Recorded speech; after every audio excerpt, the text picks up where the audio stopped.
I still remember the exact second my stomach dropped. Not because I was nervous, not because I felt out of place, but because I instantly understood what kind of night this was going to be. The kind where people smile at you without seeing you. The kind where family decides, once again, that humiliation is easier than honesty. I had just stepped into my sister's law school reception, heels barely touching the marble floor, when a woman in a tailored blazer waved her hand at me without even making eye contact and said, "Catering staff goes through the back." And before I could even respond, my own mother looked at me, nodded in agreement, and said, "Yes, sweetheart. That way. If you've ever been dismissed by the people who were supposed to protect you, stay with me." Because what they didn't know, what none of them knew, was that this night would quietly mark the beginning of the end for their little empire. Before I tell you what happened next, make sure you're subscribed. Stories like this don't come with shouting or fist fights.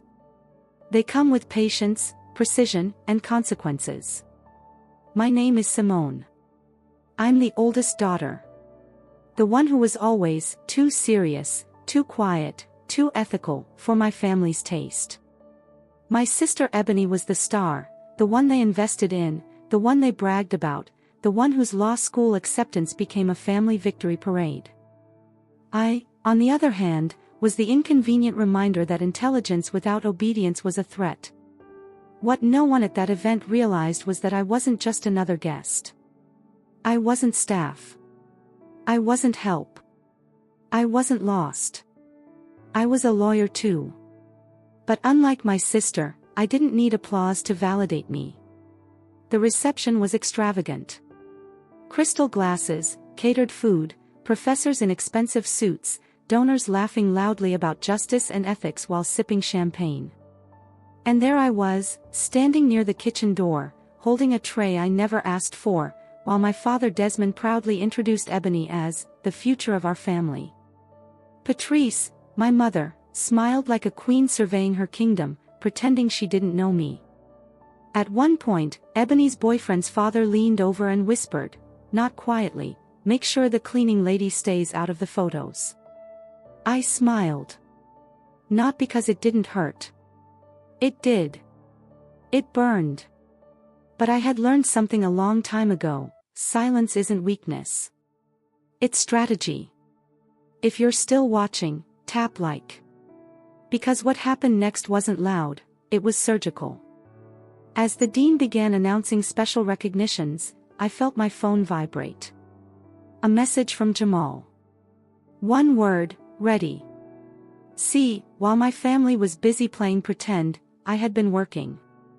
Quietly. Carefully. Ethically.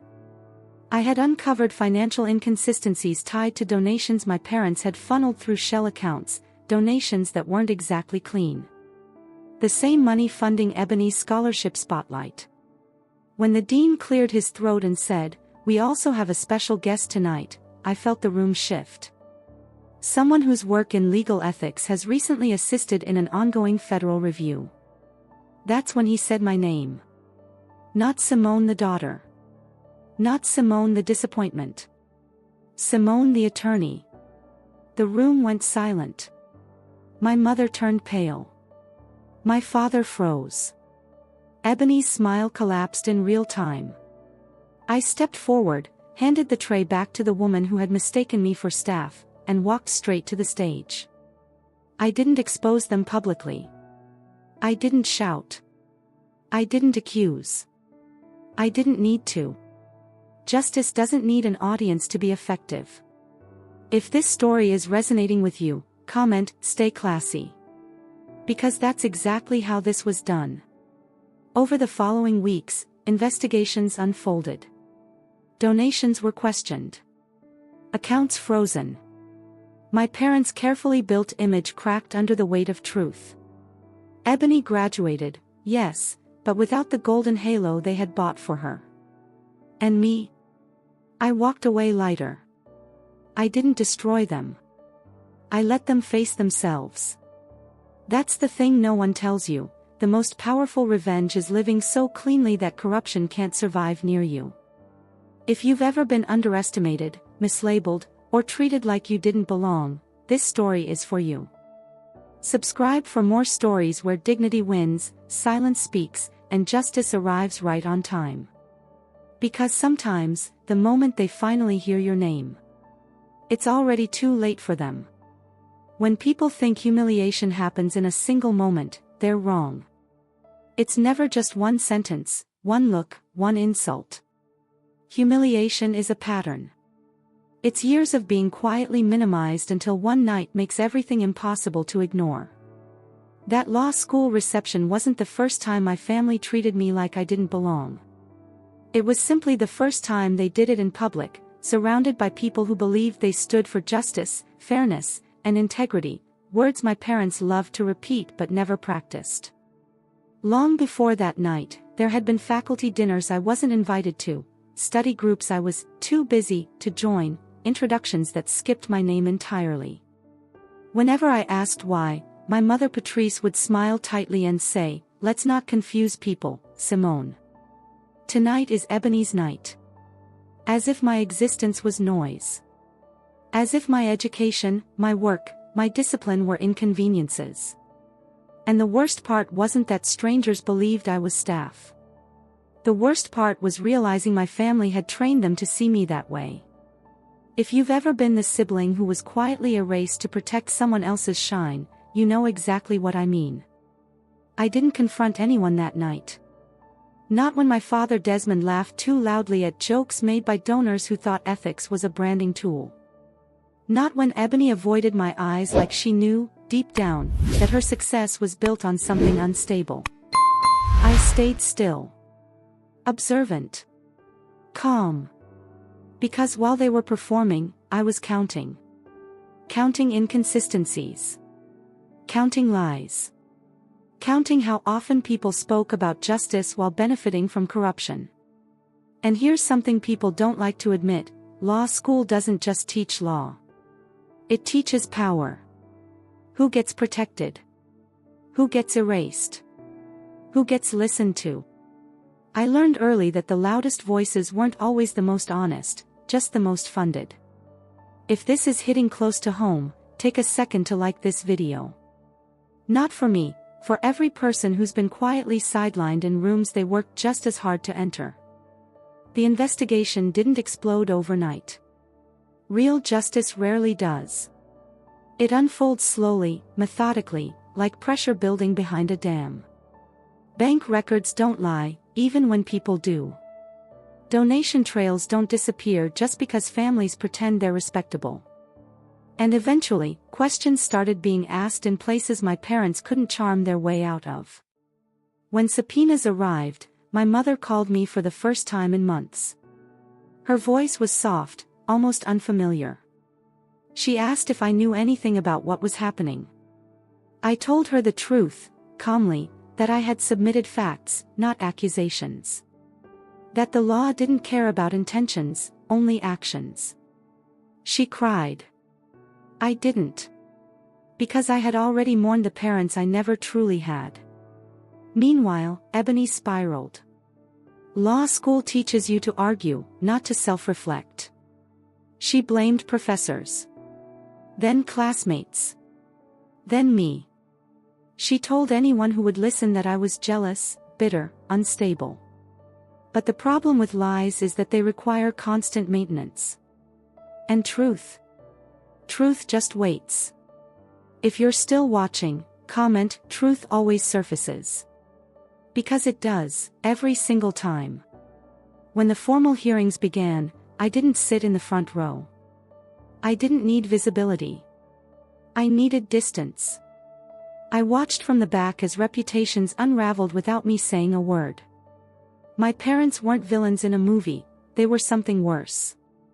Ordinary people who chose shortcuts and convinced themselves love justified theft.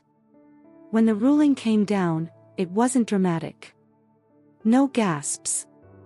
No shouting. Just consequences. Probation. Restitution. Asset seizure. Professional isolation. And then came the order that changed everything: no contact. For the first time in my life, silence wasn't punishment. It was peace. I didn't celebrate. I didn't gloat. I went to dinner with people who had seen me clearly all along. Jamal. Sarah. David. My real family, the one built on choice, not blood. We talked about work, about boundaries, about how strange it feels when survival mode finally turns off. Driving home that night, I passed my parents' house. The lights were off. The driveway empty.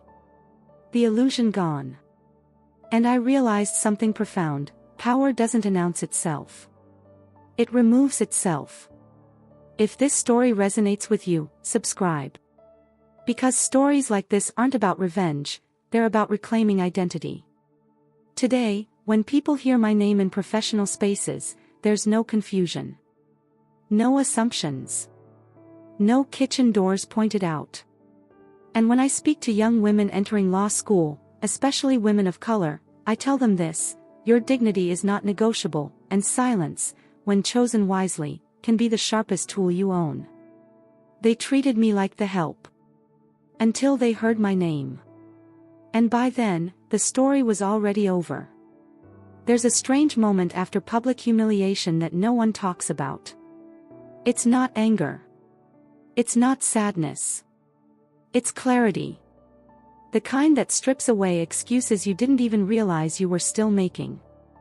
After that law school reception, after the whispers and the sideways glances, I went home and sat alone in my apartment, lights off, coat still on, listening to the city breathe outside my window. And for the first time, I admitted something I had been avoiding my entire life: my family didn't misunderstand me. They understood me perfectly. And they chose to diminish me anyway. That realization hurt more than any insult ever could. Growing up, my parents framed everything as preparation. Every slight was discipline. Every exclusion was character building. When Ebony was praised for average achievements, and I was criticized for excellence, they called it balance. When I worked 2 jobs through undergrad while Ebony networked at cocktail events, they called it fairness. They told me humility was a virtue, but only when it was mine. And law school didn't change that dynamic. It amplified it. At academic events, I became invisible unless I was useful. I was asked to pick up programs. To escort donors. To help keep things running smoothly. Always phrased politely. Always wrapped in plausible deniability. And every time, I complied, not because I believed them, but because I was watching.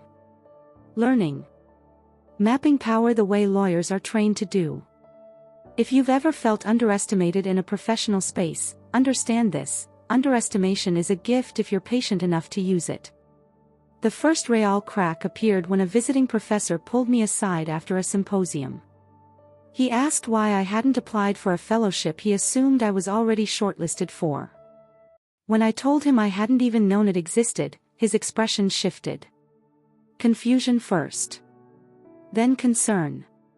Then something close to recognition. That conversation didn't explode into scandal. It didn't need to. It planted doubt. And doubt spreads quietly. From that point on, things began surfacing in small, unignorable ways. Discrepancies in funding. Missing disclosures. Donations routed through shell organizations tied back to my father's consulting firm. Nothing dramatic on its own. But patterns don't need drama. They need consistency. And my family had been consistent for years. If you're still here, take a moment and hit like, not because this story is entertaining, but because it's real. Because silence like this exists everywhere. When the internal audit started, Ebony panicked. She confronted me in a hallway outside the faculty lounge, her voice low and shaking. She accused me of sabotaging her future. Of being vindictive. Of always resenting her. I listened calmly, the way judges do when the verdict is already written. And then I said something she wasn't prepared for. I never wanted what you have, I told her. I wanted what you were handed. She didn't respond. She couldn't. Because the truth landed exactly where it was supposed to. The investigation escalated slowly, methodically. No leaks. No rumors. Just quiet meetings behind closed doors. And my parents, who had built their lives on control, hated that most of all. Control thrives on noise. On intimidation. On spectacle. The law, when applied correctly, offers none of that. When my mother finally broke no contact to leave a voicemail, she didn't apologize. She reframed.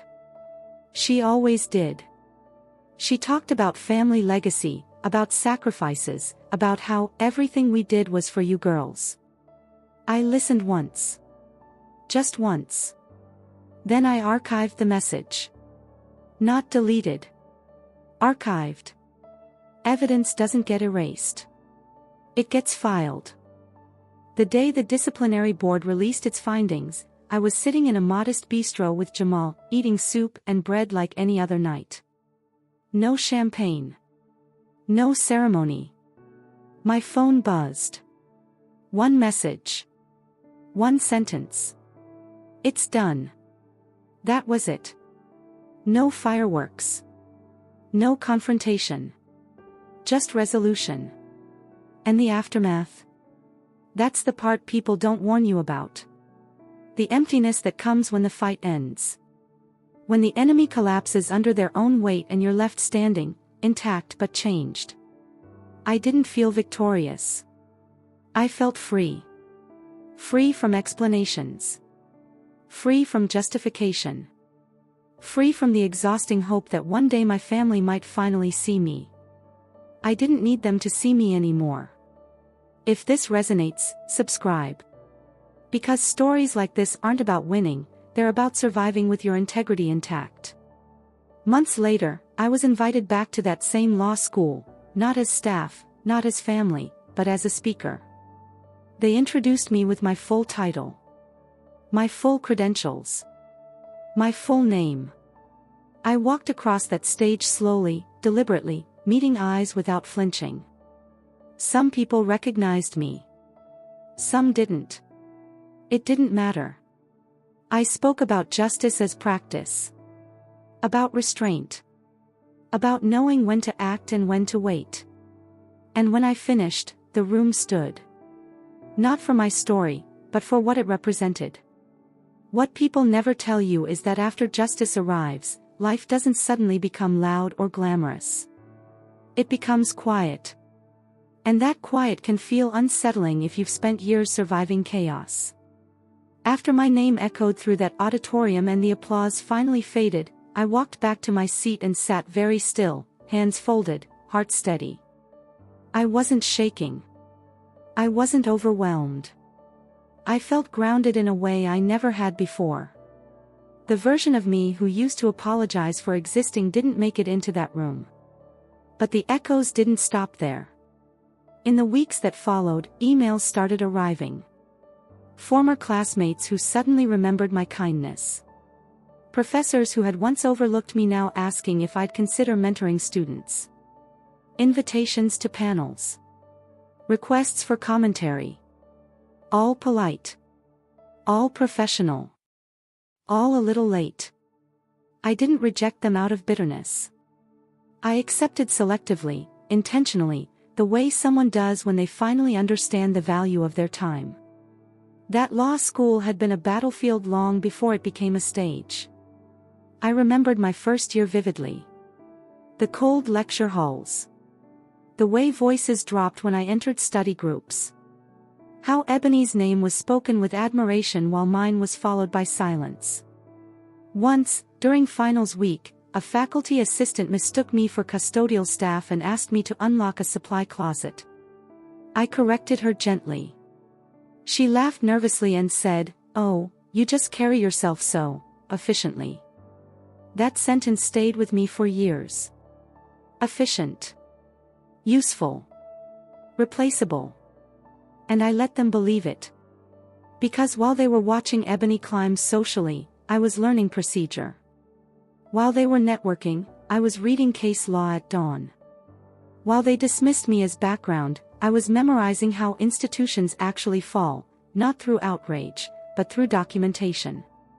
If you've ever been underestimated in school or at work, pause here and like this video. You know exactly what that feels like. My parents, of course, experienced the fallout differently. Without the buffer of prestige and proximity to power, they shrank. Invitations dried up. Phone calls stopped. Their social circle, built entirely on appearances, evaporated the moment association became inconvenient. That's the thing about people who humiliate others publicly, they depend on an audience. Take that away, and there's nothing left. They tried once more to reach me. A handwritten letter this time. Careful language. Passive remorse. They didn't say, "We're sorry." They said, "Mistakes were made." They didn't ask how I was. They asked if we could move forward as a family. I read it once. Then I placed it in a folder labeled "Closed." Closure doesn't always mean reconciliation. Sometimes it means refusal. Meanwhile, Ebony disappeared from public view. No announcements. No updates. Her online presence went silent. I heard through a former classmate that she transferred programs, quietly, without ceremony. No celebration dinner. No photos. No applause. The same silence she once weaponized now followed her everywhere. I didn't celebrate that either. Because this was never about revenge. It was about restoration. Months passed. My life expanded in ways I never expected. I moved apartments, not into something extravagant, but into a place filled with light. I adopted routines instead of defenses. Morning walks. Dinners with people who spoke honestly. Conversations that didn't feel transactional. For the first time, I wasn't bracing for impact. One evening, while reviewing briefs at my desk, I caught my reflection in the window and barely recognized the woman staring back. Not because she looked different, but because she looked unburdened. No tension in her jaw. No apology in her posture. I had finally stopped shrinking. If you're still watching, subscribe. Stories like this aren't rare, they're just rarely told from the inside. The final moment came unexpectedly. A charity gala, months later, unrelated to the law school. I attended as a guest. No title announced. No introductions needed. Halfway through the evening, I felt a presence beside me. My mother. Older. Smaller. No anger in her face this time, just exhaustion. She opened her mouth, then closed it. Whatever she wanted to say died there. I nodded once. Not cold. Not warm. Just complete. And that was it. I left early. Drove home. Opened my windows. Let the night air in. Sat with the silence that once terrified me and realized it had transformed into peace. They treated me like the help because they believed power was loud. I learned that power is patient. It waits. It documents. It survives.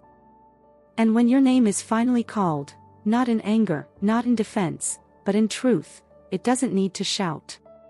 It simply stands. They treated me like the help. Until they heard my name. And by then, it wasn't a revelation. It was a reckoning.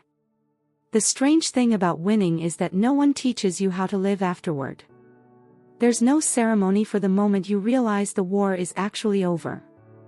No applause when you wake up one morning and understand, with complete certainty, that no one has power over you anymore. It happens quietly, in the smallest moments, like reaching for your phone and realizing there's no number left that can hurt you when it rings. That realization came to me on an ordinary Tuesday. I was standing in my kitchen, barefoot, coffee cooling on the counter, sunlight spilling across the floor. No urgency. No dread. No voice in my head rehearsing defenses. And suddenly it hit me, I wasn't waiting anymore. Not for an apology. Not for revenge. Not for validation. I had crossed a line so many people never even see. Freedom isn't loud. It doesn't announce itself. It settles. In the months that followed, my career continued to grow, but not in the way my parents had always pushed me toward. I turned down offers that were flashy but hollow. I accepted work that mattered. Cases involving people who had been dismissed, underestimated, erased by systems designed to favor the loudest voices. I knew how those systems worked because I had survived them from the inside. Sometimes I'd sit across from a client and see it in their eyes, the same exhaustion, the same quiet fear of being powerless. And I would tell them the truth no one had ever told me back then: justice isn't about speed. It's about precision. And dignity isn't something you ask for. It's something you refuse to surrender. Jamal stayed close. Not as a colleague anymore, but as family in the truest sense. Sarah moved on to a judgeship of her own. David retired quietly, leaving behind a legacy no scandal could touch. These were the people who stood with me when my last name was a liability, not an asset. The people who never asked me to be smaller so they could feel taller. And Ebony? I heard about her once more, years later. A passing mention from someone who didn't know our history. She was working in compliance now. Mid-level. Invisible. Not disgraced. Not celebrated. Just ordinary. And for the first time, I felt something unexpected. Relief. Because I didn't want her suffering to be the point. I wanted my peace to be. The law school eventually changed its policies. Quietly. New diversity initiatives. Mandatory bias training. Committees formed. Statements released. None of them mentioned my name. They didn't have to. Institutions rarely apologize to individuals, they adjust to avoid future liability. That's how accountability looks when pride refuses to bend. And I was okay with that. One afternoon, I returned to that campus alone. No invitation. No ceremony. I walked the halls where I once felt invisible. Sat in the lecture hall where I'd been mistaken for staff. Ran my fingers along the wooden desk scarred by decades of ambition. The building hadn't changed. But I had. I didn't feel anger. I didn't feel triumph. I felt finished. If you've ever wondered whether walking away really counts as winning, let me tell you this: closure doesn't come from confrontation. It comes from no longer needing one. That night, I went home and did something simple. I framed my law degree. Not because of the title. Not because of the prestige. But because of what it represented. Survival. Patience. Restraint. Proof. Proof that you can be humiliated publicly and still rise privately. Proof that silence can outlast cruelty. Proof that the people who rush to judge you often end up testifying against themselves. I placed the frame on the wall, stepped back, and smiled, not the tight smile I used to wear like armor, but a real one. The kind that doesn't need witnesses. And if you're listening to this wondering whether your moment will ever come, let me say this clearly: it will. Not on their timeline. On yours. When you stop trying to convince people who benefit from misunderstanding you. When you start building a life so solid that their opinions can't reach it. Sometimes the most powerful response is not exposure. Not revenge. Not forgiveness. It's absence. I wasn't disinherited that night at my sister's law school event. They just didn't realize they had already lost me. And that was the moment everything finally balanced. If this story resonated with you, like the video, subscribe to the channel, and share it with someone who's still learning that their worth isn't decided by the room they're standing in. Sometimes the greatest justice is living so well that the people who tried to break you no longer have a role in your story. The check is paid. The record is clean. And the silence? The silence is mine.